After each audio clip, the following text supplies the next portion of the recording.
Üdvözöljük a Massey Ferguson How To videó sorozatában. Ebben a videóban közösen vizsgáljuk meg, hogyan állíthatja be a traktor alapértelmezett indítási sebességét előre és hátrameneti fokozatban egyaránt. A gép alapértelmezett indítási sebességének beállításához több lehetősége is van. Az első. Használja a sebességváltó beállítások menüt. Lépjen be a főmenübe, majd kattintson a sebességváltó beállítások menüpontra. Az első két sorban beállíthatja a traktor alapértelmezett indítási sebességét előre és hátrameneti sebességfokozatban. Kattintson az értékre, és módosítsa azt az igényeinek megfelelően. Az értékek lehetnek fokozatok vagy sebességek, az általunk kínált különböző sebességváltóktól függően. Vegye figyelembe, hogy ha megváltoztatja az alapértelmezett előremeneti sebességet, a hátrameneti sebesség szinkronizálásra kerül és ugyanazt az értéket használja. Ha megváltoztatja a hátrameneti sebességet, az előremeneti sebesség nem módosul.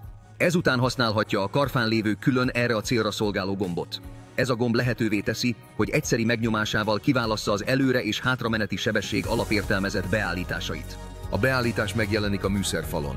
A sebesség beállítása multipad görgővel történik. Egy második megnyomással csak a hátrameneti sebességet lehet kiválasztani és beállítani. A gomb harmadik megnyomására vagy 3 másodperc várakozás után kilép ebből a beállítási módból. Végül a kuplungot, a multipadot és az irányváltó kart is működtetheti egyszerre. Nyomja be a kuplung pedált, állítsa előre az irányváltót, és egyszerre nyomja előre az irányváltó kart és a multipadot az indítási sebesség növeléséhez, vagy hátrafelé a csökkentéshez. Így egyszerre állítható az indítási sebesség előre és hátramenetben is. Működés közben ne engedje fel a kuplung pedált. Ha a műveletet az irányváltó kar hátrameneti állásában végzi, csak a hátrameneti indítási sebességet állítja. Most már ismeri az alapértelmezett indítási sebességek beállításának összes lehetséges módját. Önön a sor, hogy kipróbálja.